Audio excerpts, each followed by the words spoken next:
Nuestro Padre Jesus Nazareno, sinasamba ka namin, pinipintuho ka namin, aral mo ang aming buhay at kaligtasan.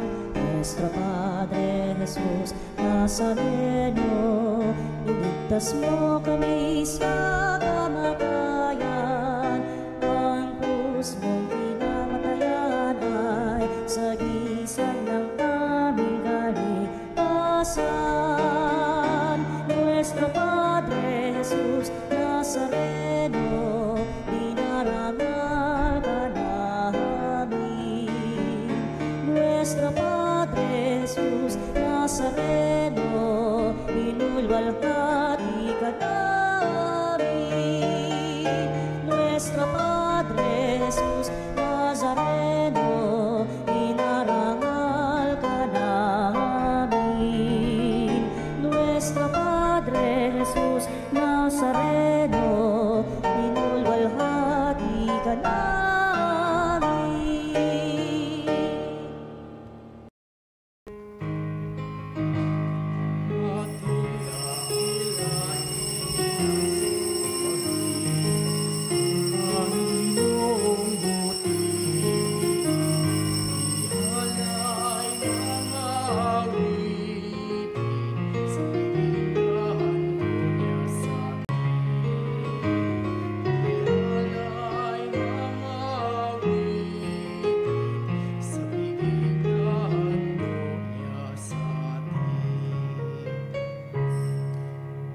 Tayo magdiwang sa ngalan ng Ama at ng Anak at ng Espiritu Santo. Amen.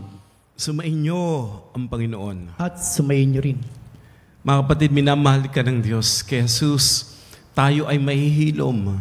Tayo ay lalakas. Kay Jesus, kung tayo nagkasala, tayo makatatagpo ng pagpapatawad, awa at habag. Magbalik tayo kay Jesus. Aminin natin at hingin ng kapatawaran ng ating pagkakasala. Inaamin ko sa makapangyarihang Diyos at sa inyo mga kapatid, na lubha akong nagkasala sa isip, sa salita at sa gawa, sa aking pagkukulang. Kaya sinasamo ko sa mahal na Birheng Maria, sa lahat ng mga anghel at mga banal, at sa inyo mga kapatid, na ako'y panalangin sa Panginoong ating Diyos. Kaawaan tayo ng makapangyarihang Diyos, patawarin sa ating mga kasalanan at patnubayan tayo sa buhay na walang hanggan. Amen. Panginoon, kaawaan mo kami. Panginoon, kaawaan mo kami. Kristo, kaawaan mo kami. Kristo, kaawaan mo kami. Panginoon, kaawaan mo kami. Panginoon, kaawaan mo kami. Manalangin tayo. Ama naming makapangyarihan, lakas, loob ka naming tinatawagan. Sa ngalan mo, Ama naming banal, sa kalooban namin ay panahanin mong lubos ang iyong Espiritong sa aming kumukupkop upang sa lupaing pinangako kami makapasok sa pamagitan ni Jesucristo kasama ng Espiritu Santo magpa sa walang hanggan. Amen. Ang salita ng Diyos mula sa aklat ni Propeta Ezekiel.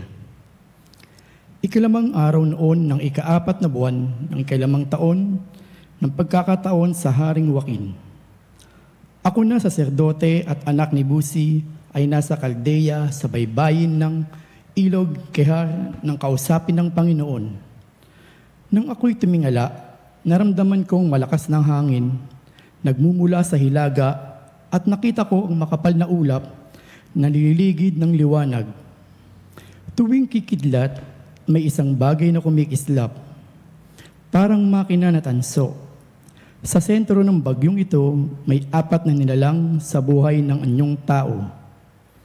Nang sila'y lumipad, parang lagaslas ng malaking baha ang dinig ko sa pagaspas ng kanilang mga pakpak. Parang ugong ng tinig ng Diyos na makapangyarihan sa lahat. Parang ragasa ng isang malaking hukbo. Nang sila'y tumigil, ibinaba nila ang kanilang mga pakpak. At mula sa ibabaw ng bubungan, narinig ang isang malakas na tinig.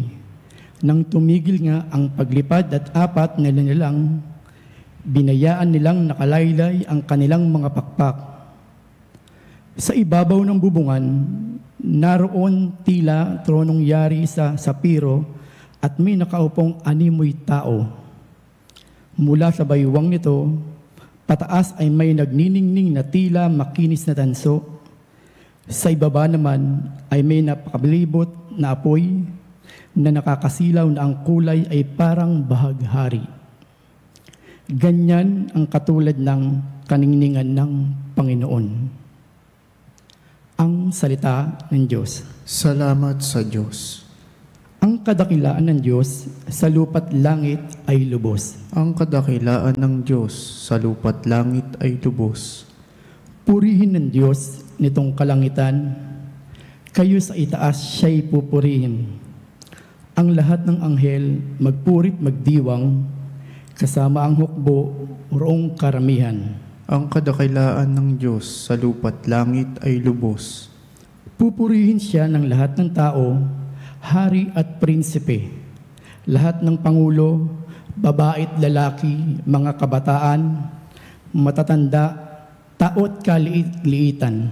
Ang kadakilaan ng Diyos sa lupa't langit ay lubos. Sa ngalan ng poon, lahat ay magpuri. Ang kanyang pangalay pinakamaigi. Sa langit at lupay, walang kasimbuti. Ang kadakilaan ng Diyos sa lupa't langit ay lubos. Siya nang nagpalakas sa sariling bansa, kaya pinipuri ng piniling madla.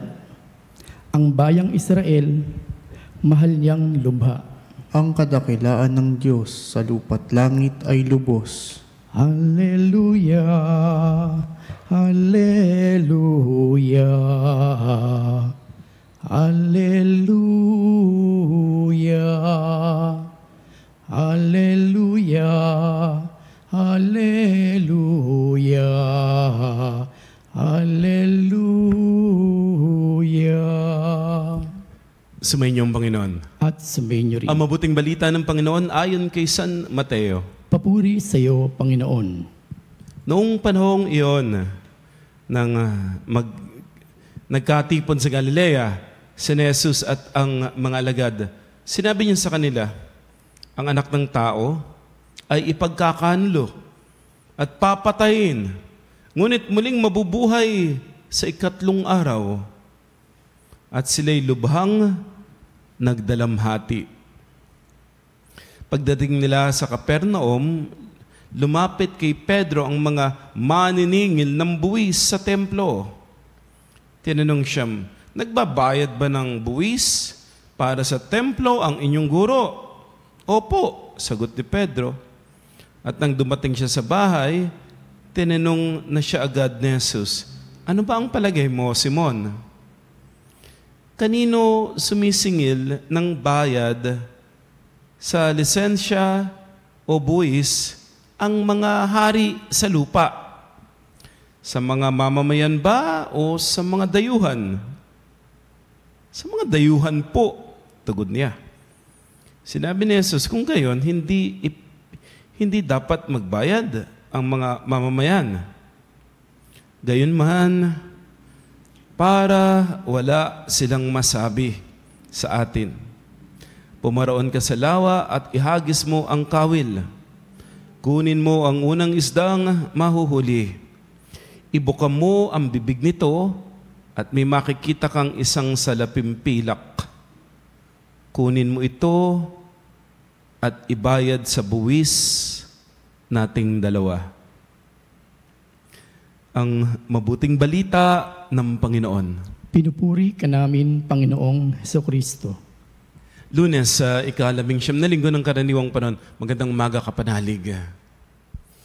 Pansin mo ba, kapanalig? Kahit ikaw ay nasa isang napakahirap na sitwasyon, hindi ka pinababayaan ng Diyos. Yung bang parang walang-wala na, tapos may biglang darating na biyaya, may biglang milagrong magaganap, may biglang ipadadala ang Diyos sa mga tao na tutulong sa'yo.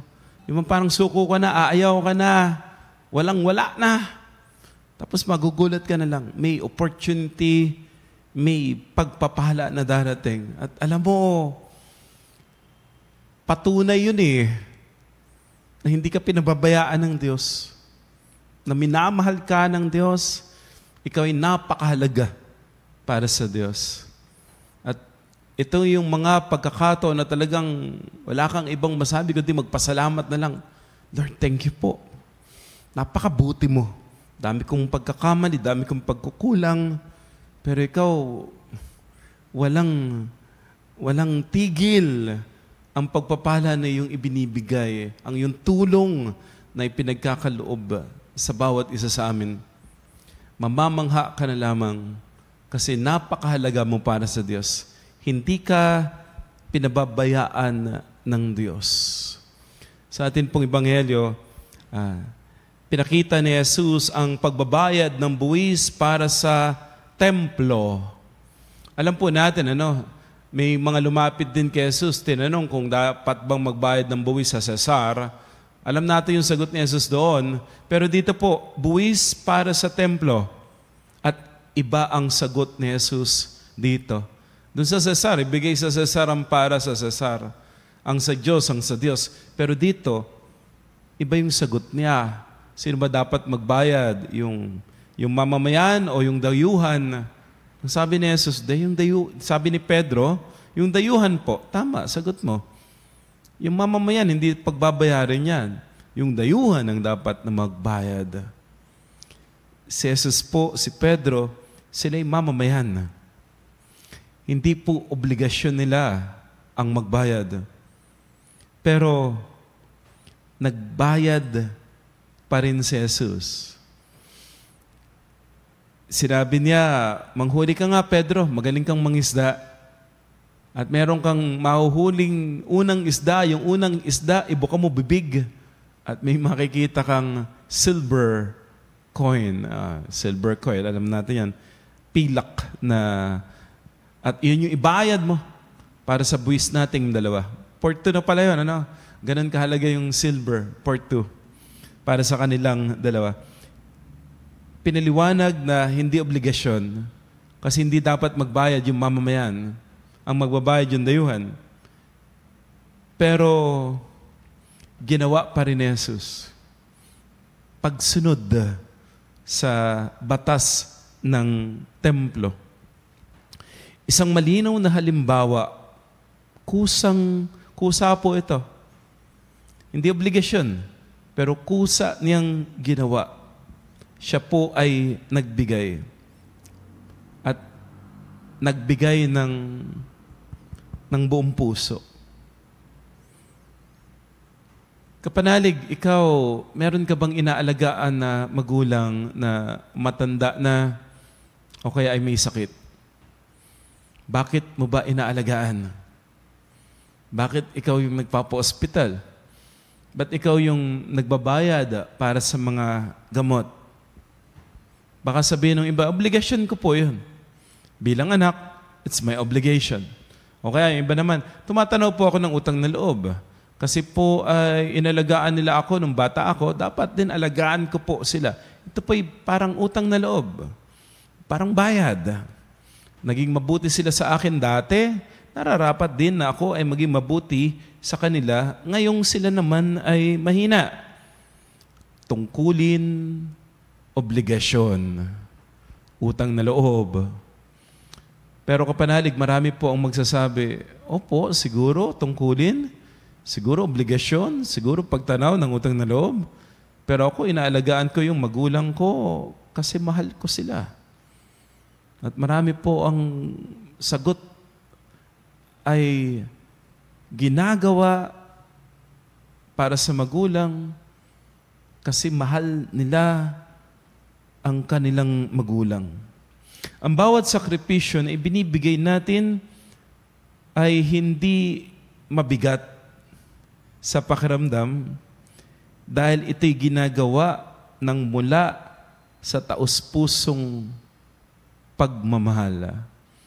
Pansin mo kapanalig, pansin naman yan magkakapatid kayo, pamilya kayo, you take care of your elderly parents, malaki gastos sa ospital, may mga maririnig ka, magrereklamo. may mga maririnig ka na bibigatan. At baka sabihin pabigat na para sa kanila yung mag-alaga ng magulang. Marahil kasi ang tingin nila dun sa ginagawa, obligasyon. Kapag yung ginagawa mo, ang tingin mo ay isang obligasyon, magiging stressful yan, kapanalig. Magiging napakahirap para sa iyan. Pero kung yung gagawin mo, ay gagawin mo ng taus-puso, galing sa puso. Ginagawa mo ito, hindi lamang dahil obligation, bagkus dahil ikaw ay nagmamahal. Yung ginagawa mong yan ay pagmumulan ng pagpapala. Kaya last time, sabi ko, nung Grandparents Sunday, dun sa aming sermon, hindi kailanman magiging pabigat ang magulang para sa anak. That's impossible. Paano magiging pabigat ang malaking biyaya ng Diyos? Hindi pabigat. Kahit inaalagaan mo, kahit matanda, may sakit, imposibleng maging pabigat. Kasi mas gumagaan ang buhay mo. Kasi meron kang mga magulang na minamahal. Oh, may sakit, ang tanda, pero dahil ginagawa mo yan dahil nagmamahal, it will open your life para lalo ka pang tumanggap naman ng pagpapala. At mapapansin mo, ang dami mong binibigay, pero dahil binibigay mo ng may pagmamahal, hindi nagkukulang ang Diyos. May mga nawawala sa iyo, pero ibinabalik ni Lord At kung susumahin mo, mas malaki yung ibinabalik ng Diyos. Ganun pala yung kapanalig, ano? Kaya napakarami, patuloy na nagbibigay sa simbahan. At malalaki po ang binibigay nung karamihan. At patuloy na nagbibigay. At tatanungin mo, ba't ka ba bigay ng bigay? At anong isasagot ng mga yan? Kasi pinagpapala ako ni Lord Tsaka mahal ko si Lord. Bakit nagbibigay sa simbahan? Hindi lamang dahil obligation, hindi lamang dahil nakalagay yung pangalan sa tarpaulin, hindi lamang dahil may posisyon at hinihingan ka ng mga tao, dapat kang magbigay. It's not an obligation. Bagkus nagbibigay, tumutulong, kasi mahal mo ang Diyos. At kapag ikaw ay nagbigay out of love, malaki yung ibibigay mo. Malaki yung sacrifice mo. Pero sa bandang huli, walang mawawala. Kasi ibabalik at ibabalik iyan ng Diyos. Si Jesus, kailangan ba talaga niyang magbayad ng tax sa templo? Siya'y Diyos. Siya yung gumawa ng templo, siya yung lumikha ng lahat ng bagay. Kailangan ba niya talagang magbayad? Hindi. Pero nagbigay siya. At yung pagbibigay na ginawa ni Jesus, nagbigay siya ng buong puso.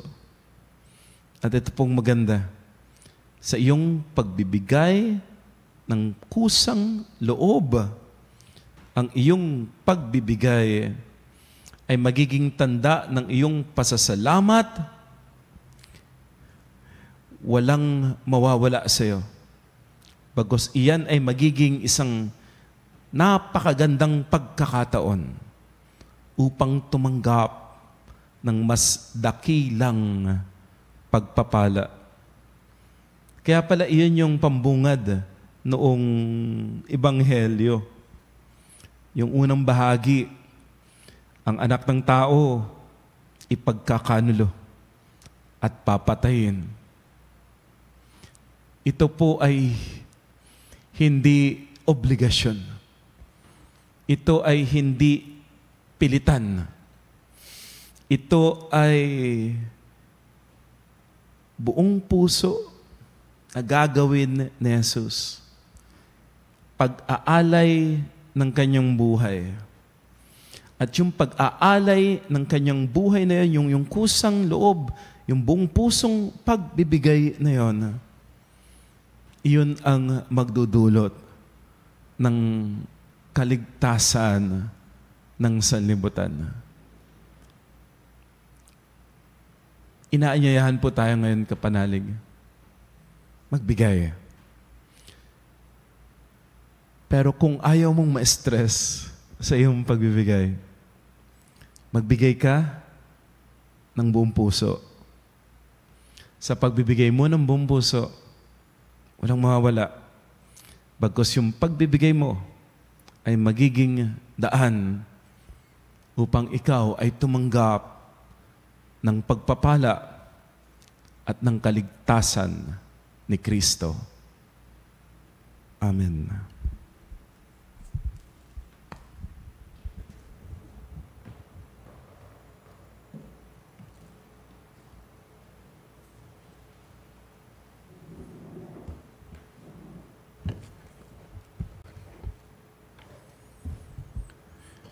Sa ating kahinaan at pangangailangan, dumulog tayo sa Diyos na ating dapat sundin at paglingkuran sapagkat Siya ang pinagmumulan ng lahat ng kapangyarihan ng sandaigdigan.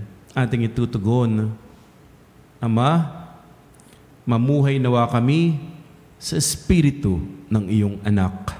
Ama, mamuhay nawa kami sa Espiritu ng iyong anak. Ang simbahan, saan mang dako na yung daigdig, naway walang takot na magpahayag ng papahalagang katarungan at kapayapaan. Manalangin tayo sa Panginoon.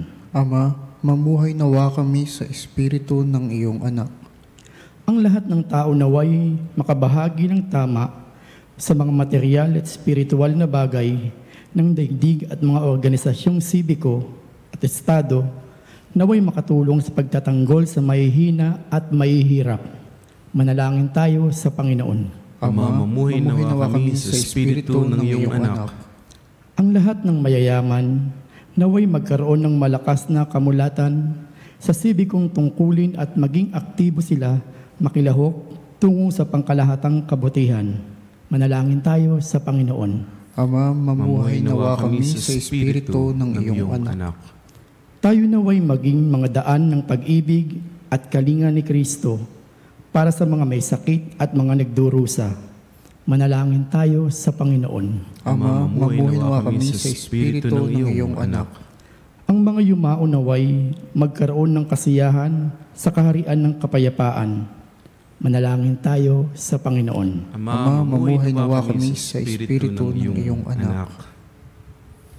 Ama ng awa, dapat na gamitin ang lahat ng talento sa lupa para sa pagsusulong ng paghahari ng iyong katarungan, kapayapaan at pagkakapatiran ng iyong bayan sa pamagitan ng aming bukas loob na pagsuporta, naway maging instrumento kami ng pagtatatag ng iyong kaharian dito sa lupa. Hiniling namin ito sa pamagitan ni Jesucristong aming Panginoon. Amen.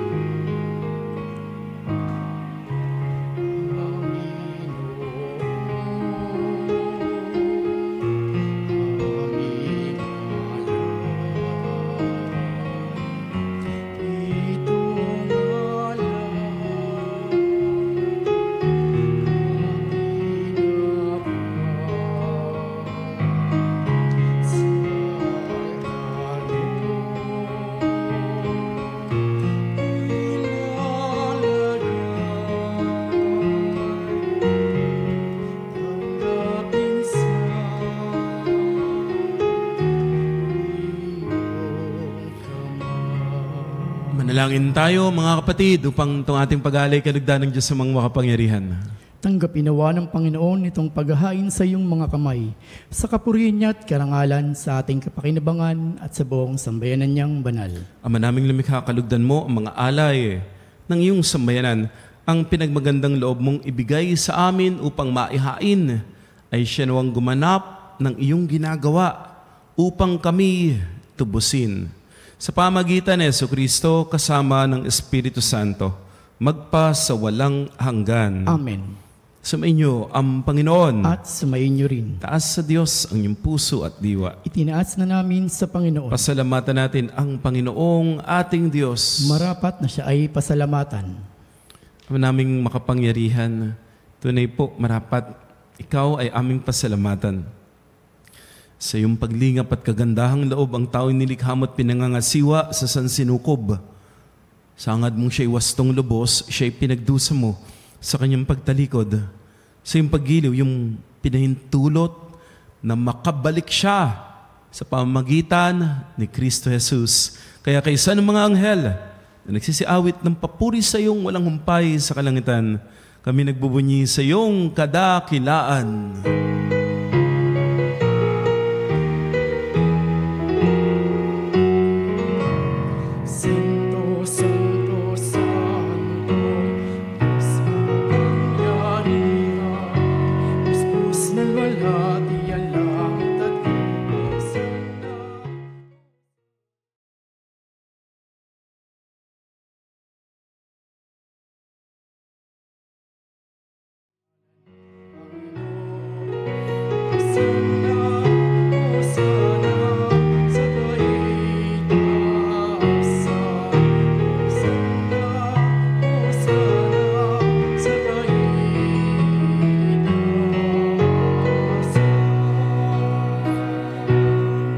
Ama naming banal, ikaw ang bukal ng tanang kabanalan, kaya't sa pamamagitan ng iyong Espiritu, gawin mong banal ang mga kaloob na ito, upang para sa amin maging katawan at dugo ng aming Panginoong Jesucristo.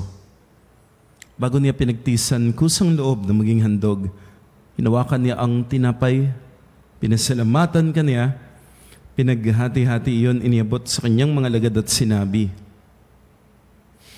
tanggapin ninyong lahat ito at kanin. Ito ang aking katawan na ihahandog para sa inyo.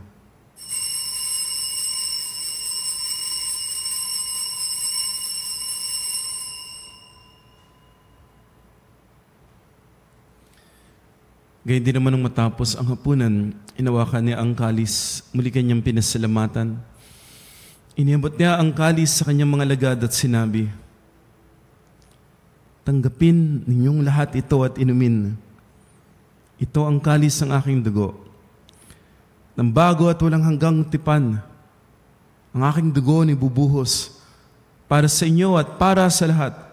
Sa kapagpapatawad ng mga kasalanan, gawin ninyo ito sa pag-alala sa akin.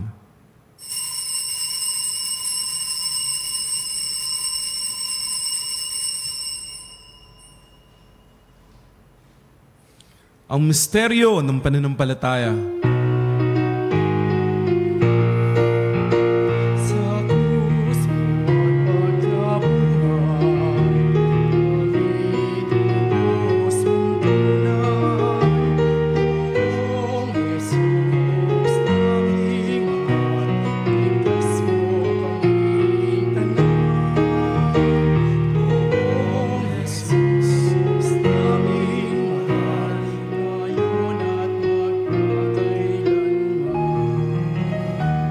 Ginagawa namin ngayon ang pag-alaala sa pagkamatay at muling pagkabuhay ng iyong anak.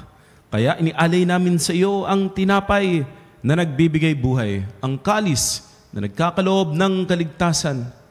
Kami nagpapasalamat dahil iyong minarapat na tumayo sa harap mo para maglingkod sa iyo. Sinasama namin kaming magsasalo-salo sa katawan at dugo ni Kristo ay mabuklod sa pagkakaisa sa pamamagitan ng Espiritu Santo. Ama, lingapin mo ang iyong simbahang laganap sa buong daigdig. Puspusin mo kami sa pag-ibig kay San Francisco, aming Santo Papa, at ni Honesto, aming obispo at ng tanang kaparian. Alalahanin mo po mga kapatid naming nahimlay nang may pag-asang sila'y muling mabubuhay, gayon din ang lahat ng mga pumanaw. Kaawaan mo sila't patuloyin sa iyong kaliwanagan. Kaawaan mo at pagindapatin kaming lahat na makasalo sa iyong buhay na walang wakas. Kaisa ng mahal na Birheng Maria, Ina ng Diyos, kanyang kabiyak ng puso si Jose, kaisa ng mga apostol at lahat ng mga banal na namuhay dito sa daigdig ng kalugod-lugod sa iyo. May pagdiwang naman namin ang pagpupuri sa ikararangal mo sa pamamagitan ng iyong anak na aming Panginoong Heso Kristo.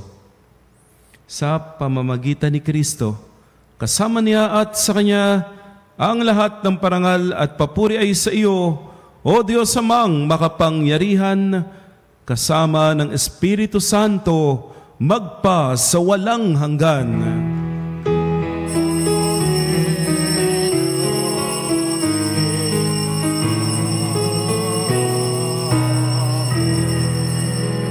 Sa tagbili ng Panginoong Jesus, tumawag tayo sa ating Amang nasa langit.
Hinihiling namin kami iadya sa lahat ng masama, pagkalooban ng kapayapaan araw-araw.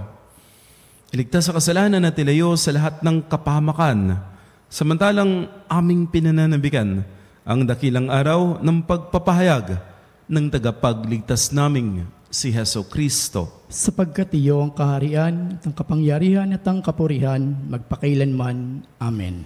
Panginoong Heso Kristo, sinabi mo sa mga apostol, kapayapaan ang iniiwan ko sa inyo. Ang aking kapayapaan ang binibigay ko sa inyo. Tunghayan mo ang aming pananampalataya at huwag ang aming pagkakasala. Pagkalooban mo kami ng kapayapaan at pagkakaisa. Ayon sa iyong kalooban, kasama ng Espiritu Santo, magpasawalang hanggan. Amen. Ang kapayapaan ng Panginoon ay laging sumainyo. At sumayin niyo rin. Magbigayan po tayo ng kapayapaan. Peace be with you.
mga ginigiliw, naririto si Kristo, ang kordero ng Diyos na nag-aalis sa mga kasalanan ng sanlibutan. Buong puso niyang inialay ang kanyang buhay upang tayo maligtas. Halina, tanggapin si Jesus sa banal na piging. Panginoon, hindi ako karapat-dapat na magpatuloy sa iyo. Ngunit sa isang salita mo lamang ay gagaling na ako.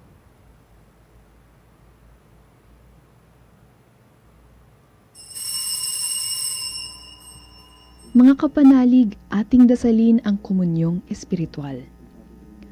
O Jesus, nananalig ako sa pananahan mo sa kabanal-banalang sakramento. Minamahal kita higit sa lahat at hangad ka ng aking kaluluwa. Hindi ko man matatanggap ngayon ang iyong katawan at dugo, inaasahan ko na patuloy kang mamumuhay sa aking puso. Naniniwala ako na narito ka at kaisa ka ng aking buong pagkatao. Huwag mong ipahintulot na mawalay ako sa iyo. Amen. Panalangin sa Birhen ng Katotohanan. O Birhen ng Katotohanan, Ina ni Jesus, ang nagkatawang taong salita, salamat sa iyong anak. Tinatanggap ko siya bilang aking katotohanan at kaligtasan. Sa pakikinig sa salita ng Diyos, tulungan mo akong maging malaya. Sa oras ng hirap at pagsubok, linawin mo sa akin na nasa kusang tagumpay. Sa aking paglalakbay, akayin mo ako sa buhay ng paglilingkod at sa buhay na ganap at kasiyasiya. Kupkupin mo ako at ang aking mga kapanalig na nakikinig, natututo at nagmamahalan. O Maria, Birhen ng Katotohanan, ipanalangin mo kami. O Jesus, ikaw ang daan, ikaw ang katotohanan, at ikaw ang buhay. Iligtas mo kami. Amen. Manalangin tayo.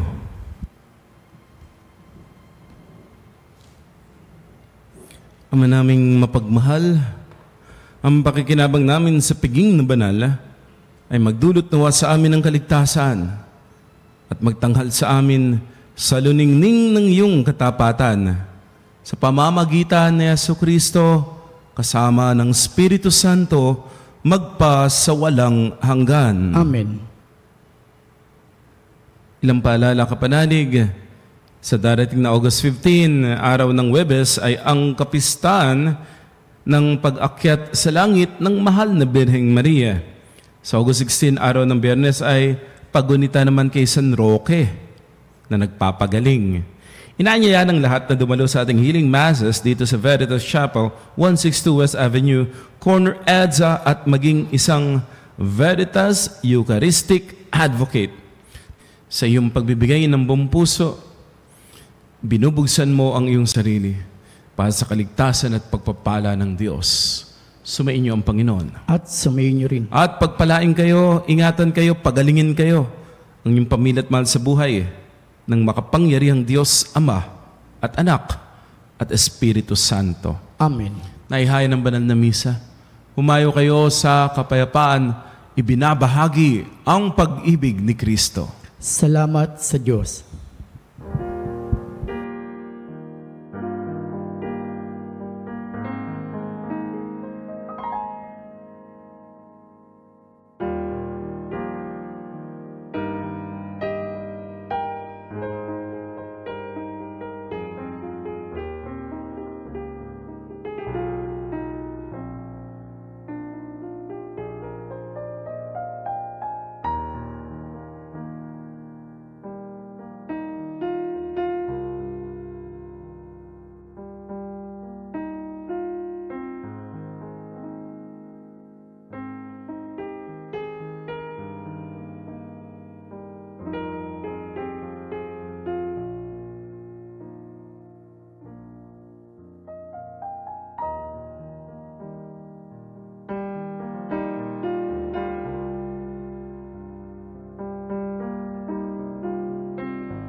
Mga kapanalig, bilang isang bayang tinawag ng Ama kay Heso Kristo na pinagbuklod sa iisang katawan, tayo maniklud at sumamba sa Panginoong Heso Kristo sa kabanal-banalan na sakramento sa altar.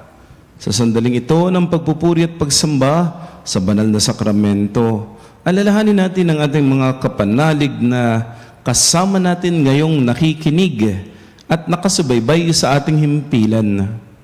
Lalo't higit ang ating mga may sakit at mga nakaratay na sa banig ng karamdaman, ang mga nasa pagamutan at kanilang tahanan, at ang lahat ng tanging sa Diyos lamang umaasa ng kagalingan.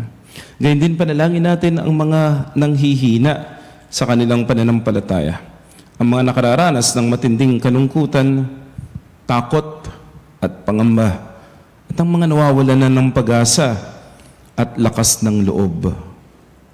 O Diyos, halina, kami ay tulungan. O Panginoon, magmadali ka sa iyong pagdamay. Papuri sa Ama at sa Anak at sa Espiritu Santo. Kapara noong una, ngayon at magpasawalang hanggan. Amen. Purihin ang makapangyarihang Ama na nagsugo sa kanyang bugtong na anak upang tayo maipagkasundo sa Kanya. Pinupuri ka namin ngayon at kailanman. Purihin ang Panginoong Kristo, ang Kordero ng Diyos, na nag-alay ng kanyang katawan at dugo bilang pagtubo sa sala ng tanan. Pinupuri ka namin ngayon at kailanman. Purihin ang banal na Espiritu, ang Panginoong nagpapabanal, na pumupuspos at nagbibigay kagalingan sa lahat. Pinupuri ka namin ngayon at kailanman.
Panalangin ng pagbabasbas.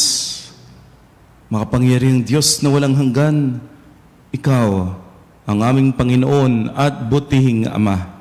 Sa iyong pagpapala, pinagkaloob mo ang lakas sa aming kahinaan. Tunghayan mo po ng may kagandahang loob ang iyong mga lingkod na may sakit at karamdaman, ang mga nababalis at nawawalan ng pag-asa, ang mga natatakot at nalulumbay, ang mga may matinding problema at pinagdaraan ang hirap sa buhay, ang mga nasa bingit ng kamatayan. Pagalingin at iliwin mo po sila sa kanilang mga karamdaman at ibalik sa kalusugan at kapanatagan ng loob upang mabatid nila ang iyong kabutihan at sila'y magpasalamat sa iyong banal na pangalan. Hinihiling namin ito sa pamagitan ni Jesucristo, aming Panginoon. Amen. Pangwakas na panalangin. Panginoon, nagsusumamo kami, dalawin ang tahanan na ito at alisin mula rito ang lahat ng mapanirang kapangyarihan ng kaaway. Mananawa rito ang iyong mga anghel na banal upang panatilihin kami sa kapayapaan. Sumaamin nawang lagi ang iyong pagpapala. Hinihiling namin ito sa pamamagitan ni Jesucristong aming Panginoon. Amen. Gawaran nawa tayo ng makapangyarihang Diyos ng kapanatagan ng loob at mapayapang buhay. Amen.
Panem de cielo prestis eis, Omne declamentum exebente. oremus. Deus que nobis ob sacramento mirabili, passiones tuae memoriam reliquisti, tribueque sumus, ita nos corporis, et sanguinis tui sacra mysteria venerari, ut redemptionis tuae fructum in nobis iutas insciamus, qui vivis et regnas in saecula saeculorum.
Banal na pagpupuri, purihin ang Diyos. Purihin ang Diyos. Purihin ang kanyang banal na pangalan. Purihin ang kanyang banal na pangalan. Purihin si Jesucristo, Diyos na totoo at tao namang totoo. Purihin si Jesucristo, Diyos na totoo at tao namang totoo. Purihin ang ngalan ni Jesus. Purihin ang ngalan ni Jesus. Purihin ang kanyang kabanal-banalang puso. Purihin ang kanyang kabanal-banalang puso. Purihin ang kanyang kamal-mahalang dugo. Purihin ang kanyang kamahal-mahalang dugo. Purihin si Jesucristo sa banal na sakramento sa altar. Purihin si Jesucristo sa banal na sakramento sa altar. Purihin ang Espiritu Santo ang mga aaliw. Purihin ang Espiritu Santo ang mga aliw. Purihin ang dakilang ina ng Diyos, si Maria Santissima. Purihin ang dakilang ina ng Diyos, si Maria Santissima. Purihin ang kalinis-linisang paglilihi sa Kanya. Purihin ang kalinis-linisang paglilihi sa Kanya. Purihin ang Kanyang maluwalhating pag-aakyat sa langit.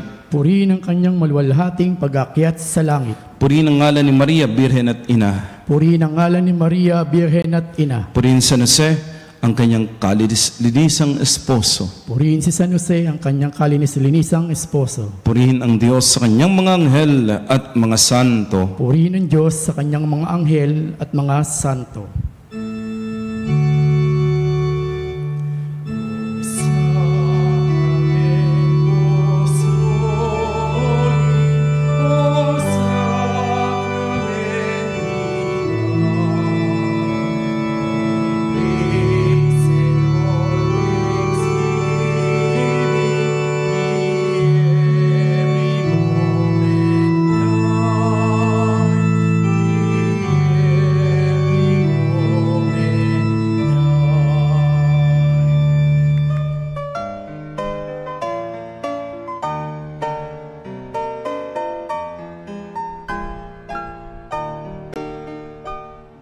Nuestro Padre Jesus Nazareno, sinasamba ka namin, pinipintuho ka namin, aral mo ang aming buhay at kaligtasan. Nuestro Padre Jesus Nazareno, iligtas mo kami sa kamatayan. Ang krus mong pinamatayan ay sagisag ng aming kaligtasan. Nuestro Padre Jesus Nazareno, dinarangal ka namin. Nuestro Padre Jesus Nazareno, inulwalhati ka namin. Nuestro Padre Jesus Nazareno, inarangal ka namin. Nuestro Padre Jesus Nazareno,